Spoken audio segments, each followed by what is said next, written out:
Sekarang kita mencari 5 faedah. Allahu Akbar. Faedah yang pertama, qauluhu ta'ala walamma ja'at rusuluna luta si abihim. Bila mari Rasul kami mari bertemu Nabi Lut dalam keadaan rupa comel, kampung ni pula gila ke jantan. Jadi nak menyusahkan tuan rumah kata, sudahlah. Macam mana mau menghadapi cabaran ni? Macam mana mau menghadapi cabaran? Wak ni mari duduk sini. Lima ya'lamu min lu'mis ahliha, sebab dia tahu penduduk kampung ni masa jenis gila ke jantan. Hak mari ni pula hak comel. Tuan-tuan boleh bayangkan betapa gawatnya Nabi Lut AS menghadapi suasana yang begitu dahsyat. Tapi macam mana pun, tadilah kita dah kata dah, walaupun Nabi Lut meluahkan perasaan, kalau aku ada kekuatan fizikal ataupun ada pembantu yang ramai, aku akan lawan ni, halau keluar ni. Tapi walau macam mana pun kita kena faham, dia seorang Nabi. Sudah pasti jiwa dia kental bertawakal kepada Allah Azza wa Jalla. Itu tidak boleh tak boleh diketepikan. Cuma ialah nak meluahkan perasaan, suasana yang begitu gawat. Tak kata dia, kita berkata kalau aku ada kekuatan, aku tepukmu ni, maknanya itu. Tapi tak apalah, Allah hantar mari ujian-ujian kepada setiap Nabi itu berat. Nabi Nuh bini, anak, buana. Nabi Lut pun lebih kurang juga. Jadi dua menjadi bacaan kita dalam solat kita, luar solat kita. Daraballahu masalan ladzina kafaru imra'atan nuhin wa imra'atan lut. Kena ingat hati-hati tuan-tuan. Keluarga terdekat, duduk satu rumah, kalau fikrah tak sama, bahaya. Sebab itulah kena selalu berbincang. Suami dengan isteri ni kena pilih tempat mengaji yang sama. Jangan pula kita duduk belajar, ustaz ni duduk cerita tentang hak ni, amalan kita ni, sunnah ni. Bini kita duduk mengaji tempat-tempat hak pelik-pelik. Nak berzikir kena pergi cari pokok ke apa benda, punah lah ke. Jangan main. Allahu Akbar. Pentingnya masdarut talaqi itu penting. Dia duduk terima dah, tapi kalau dia tak terima, walaupun duduk sekali, tidak akan beri kenal, tidak akan memberi faedah kepada dia. Allahul musta'an. Baiklah, yang kedua, ketika Nabi Lut diserang oleh kaum dia, Nabi Lut kata, haula'i banati hunna atraq. Ini anak-anak perempuan aku ni. Jadi tadi kita dah bahas dalam tafsir, adakah anak perempuan dia sendiri? Jawabnya tak mungkin lah anak dia 2-3 orang ada. LGBT ramah. Maka ulama tafsir kata banati dengan mana banati kaum, anak-anak perempuan ramah ke dalam kampung kita ni. Mungkin duduk main jantai buat apa. Ingat mula, dia syaitan ni awal. Kalau dia mula sekali, dia akan mari nak mengenak orang, nak main jatuh, nak berapa. Ingat malam, kalau ada perasaan pelik-pelik gini, lari tidur di masjid dengan tikah. Jangan duduk ikut perasaan. Itu perang yang dipanggil mainan syaitan. Kenalah anak. Baiklah. Jadi di sini manati hun atharu lakum. Mereka lebih suci. Jadi adakah maknanya lebih suci? Adakah LGBT itu suci? Jauh. Dia panggil ismu tafdil, tidak menunjukkan pada perlawatan. Tak ada. Macam dalam apa ni, dalam surga, tengok surah As-Saffat ayat 62, azalika khairun nuzulan am syajaratuz zakum. orang dalam syurga ke baik ataupun hok duk makan pokok zakat dan zakat. Tak boleh nak banding langsung. Dipanggil maklum anna zakum la khaira fiha, tak ada kebaikan. Jadi tak adalah, bukan perbandingan di antara baik yang terbaik. Tak. Jadi ayat ini menunjukkan bahawa hunna athhar lakum, mana orang perempuan itulah yang baiknya, yang betulnya. Bukan makna jatuh itu betul juga. Ni terbetul. No, bukan banding gitu. Dia kata an-nasihah at-tafdhiq qad tutlaqu fil Quran wal lugha muradan biha ittisaf. Tulis itu baru kita faham. Sirah tafdhil lebih baik diguna dalam Quran dan bahasa Arab, maksudnya sifat. Berkahwin dengan perempuan itu lebih baik, bukan makna LGBT itu baik. No. Duduk dalam syurga baik, bukan makna makan zakum tu baik. Faham boleh. Ketika masa perang Uhud,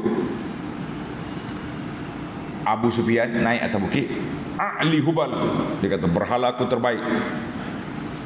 Nabi kata dak, Allahu a'la wa ajal, Allah yang paling tinggi, yang paling baik, bukan makna syaitan terbaik. Itu dia panggil la mumasalah, tidak ada bandingan di antara Allah dengan berhala. Jadi dia panggil ayat ni ayat berlawan gitu ya. Bukan makna terbaik, mana hak tu baik. Tak. Apa hal molek dah. Ni ulama dia tak tinggal ni.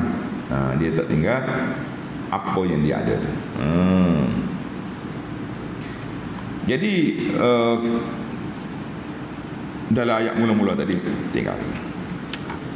Dalam ayat tadi Nabi Nuh kata fattaqullaha wala tukhzu yudhaib. Dia nasihat, dia ambil peluang nasihat, mu takut Allah Taala, mu jangan malu aku depan tetamu aku, jangan duk main perang lagi ni. Jadi maknanya menghormati tetamu tu baik, tapi kalau tetamu datang menyusah, kita susah. Allahu Akbar. Sebab orang akan mahu tu rumah lah, tak jaga molek. Hati-hati. Kita bukan nak masuk orang dalam rumah. Orang nak mari pak kita kena terima tetamu, kita kena pilih juga. Siapa nak mari? Kumpulan sekian-sekian. Tak ya. Tak memberi pulangan. Dia kadang-kadang dia mari itu ada benda tertentu, niat tertentu. Kita tahu niat orang, tapi evidence yang ada. Orang nak pergi masjid, lo ni orang gula mari itu 5 kamera duk tunggu nak ambil gambar. Bukan nak mari kemayang masjid, kita pun nak ambil gambar masjid. Ingat molek dah. Baiklah, yang ketiga, tulis faedah yang ketiga. Qala law anna li bikum aw quwwah aw awi ila ruknin syadid, kalau aku ni ada kekuatan ataupun apa ni dapat tumpu ada suatu pertahanan yang kuat, aku akan binasa ke puak tu. Jadi kata di para ulama, tadammanul bayan, ayat ini mengajar kepada kita erti semangat dan kekuatan. Jiwa kita jangan lemah. Kalau kita tengok benda mungkar, nak engkar dengan tangan tak mampu, kita kata dengan dia, benda ni tak baik ni, tak baik. Tapi saya tak ada kuasa, bukan pembuat kuasa, bukan pegawai. Saya boleh larang, boleh nasihat, nak larang, nak sekat, tak boleh, kita tak ada kuasa. Kita kalau kita buat kerja juga, orang pukul kita, orang tear kita, pukul. Tapi kena luahkan perasaan. Kena luahkan apa? Perasaan. Tak baik tu, tak molek ni. Allahu Akbar. Ana dalam kereta kita tu ada pamphlet risalah. Ni risalah tentang aurat ni. Kita tak sama dalam kereta. Risalah ni. Mana aurat mana? Ya warna merah, warna pink. Risalah ni kena ada. Bila kita turun di pasar ke kedai ke pasar malam ke apa benda, betul lah tertengok orang-orang perempuan hak tak untuk aurat, kita suruh anak tu tak apa. Gi hola, kata gi hola ke makcik tu. Mak, gi hola ke makcik tu. Tak. Dia tengok. Jelai mata tengok. Ada setengah sore tu pak cik molek dah. Pak kapi. Bini tu pakai luar lagi. Luar ketak luar orang putih buat tidur tu. Buat benar, pakai di pasar malam. Kata risalah aku ada ni. Jadi kita suruh lah, tak apa dia. Betul lah isteri ada sekali kata gibih wajib malu kau kan. Ya gitu. Maknanya kok mana-mana pun kita kena usaha dakwah ni tak boleh. Ada peluang, tak boleh dengan tangan, dengan mulut nak kata. Tak boleh juga dengan hati. Tengok Nabi Lut, dia tahu Allah akan bantu dia, tapi tetap mengeluarkan kata lau anna li bikum quwwatan au awi ila rukun. Nabi kata apa? Dalam hadis tadi, Nabi kata Lut telah bersandar kepada rukun yang kuat, iaitu telah bersandar kepada Allah Azza wa Jalla. Alhamdulillah. Jangan duduk dia. Tengok benda mungkar, jangan diam sekali-kali. Wajib kita kena apa? Kena lawan. Maka Allah Ta'ala hantar bagi perintah kepada Nabi Lut. Tengok yang keempat, fa asri bi ahlika bi qit'in min al-lail wa la yaltafit minkum ahad. Malam ni keluar semua anak-anakmu, binimu jangan bawa, cepat keluar. Wa la yaltafit, jangan paling. Kenapa dia larang daripada berpaling? Yahtamilu anna sirra an-nahy lil-iltifat. Maknanya larangan daripada berpaling tu, larangan daripada berpaling sebab dia nak suruh jalan cepat, kita nak duduk mata-mata tengok, mari dah. Ada dah kau. Jadi terganggu nak jalan. Tak usah ada paling tengok, jalan terus. Yajidu fis sayr. Satu. Yang kedua, hikmah yang kedua, wa yahtamilu anna sababan nahi al-iltifat at-taqassi fi tahqiqi makna al-hijr. Oleh kerana mu hijrah, mu tinggal ada kampung jahat ni, tak usah sayang-sayang lagi. Ni kat lalu mentak tengok sedihnya tinggal rumah. Pergi pula kambing. Pergi pula kucing. Ingat belakang. Tak usah dia ingat. Tawajjuh ila Allah, al-hijratu ila Allah, tinggal kampung. Itu di antara rahsia Allah Ta'ala kenapa Tuhan perintahkan kepada mereka, mu jangan paling. Jangan paling. Jangan siapa berpaling. Siapa dia berpaling, dia kena azab. Allahul musta'an. Takut kita dengar dia. Takut atau takut? Illa mra'atak, binimu nak kata apa lagi, sudah ditakdir oleh Allah Ta'ala, dia kena lah dia. Tengok apa. Inna mau'idakumus subhu, janji nak binasa pagi esok. Tak ada apa lah. Cuma tinggal lagi dalam masa perjalanan tu, Nabi Lut pergi dulu ke pergi ke dia? Ada dalam ayat ni dia bahas.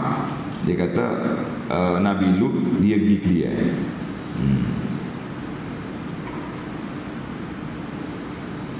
Baik.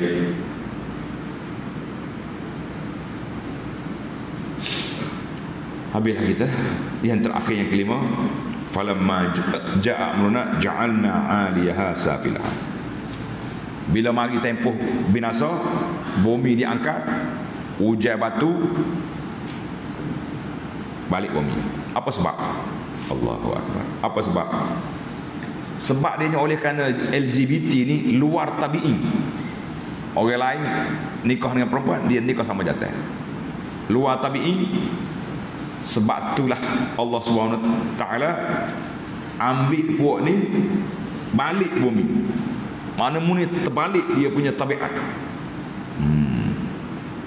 Jadi hukuman itu setimpal dengan apa yang dia buat. Hukuman setimpal apa yang dia buat.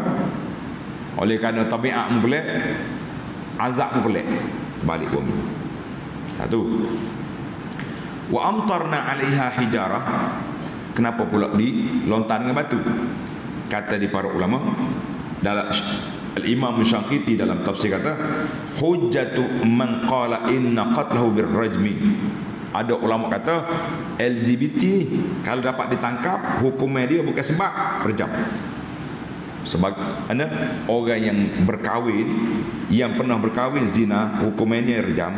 LGBT pun sama. Wallahu a'lam. Itu satu pandangan riwayah Sa'id bin Jubair, Mujahid, Ali bin Abbas, annahu yurjam. Wa Sayyidina Ali pun kata annahu rajama lutiyan. Ada orang kata Sayyidina Ali pernah dia rejam pokok ni. Allahu akbar. Dalilnya Allah Ta'ala pun rejam mereka dengan batu, kemudian dibalik bumi. Jadi dua ni nampak jelas. Yang pertama hukuman dia rejam, khilaf ulama ada, tapi kita nak ambil apa yang disebut oleh ulama tafsir. Di antara Syekh Syanqiti sebut dalam Adwa'ul Bayan. Dan kenapa di balik bumi? Sebab tabiat dia terbalik. Wallahu a'lam. Tamatlah perbincangan kita secara ringkas.